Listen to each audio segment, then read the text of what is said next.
আসসালামু আলাইকুম রহমতুল্লাহ। এই বাংলার জমিনে আমরা হাজারো তন্ত্রমন্ত্রের শাসন দেখেছি। আমরা এই দেশের মধ্যে আর কোনো তন্ত্রের মন্ত্রের শাসন দেখতে চাই না। আগামীতে আমরা দেখতে চাই ইসলামী আন্দোলন বাংলাদেশকে। আমরা অনেক মার্কা দেখেছি, ভিন্ন ভিন্ন সকল মার্কার আমাদের দেখা শেষ।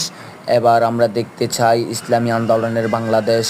আমাদের রক্তের বিনিময়ে, আমাদের শ্রমের বিনিময়ে, আমাদের ত্যাগের বিনিময়ে যাই কিছু দরকার হোক না কেন আমরা দিতে রাজি আছি। আমরা দরকার হলে আমাদের জীবন দিব, তারপর আমরা এই আল্লাহর জমিনে আল্লাহর দিন কায়েম করে যাব ইনশাআল্লাহ।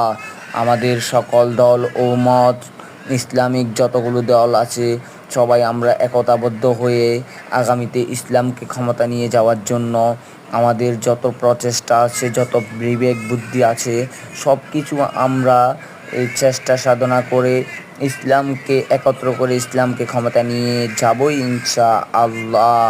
এই দেশকে আমরা আর কোনো চাঁদাবাজ, লুটপাট, বাংচুরের হাতে আমরা দিতে পারি না। এই দেশ আর কখনো আর কোনো স্বৈরাচারের শাসন আমরা দেখতে চাই না। এই দেশের মা বোনদের ইজ্জত নিয়ে ছিনিমিনি খেলা মানুষদেরকে আমরা আর কখনো রাষ্ট্রের নায়ক হিসাবে দেখতে চাই না। আমরা দেখতে চাই ইসলামী আন্দোলন বাংলাদেশকে। ইসলামী আন্দোলন বাংলাদেশ জিন্দাবাদ। নেতা নয়।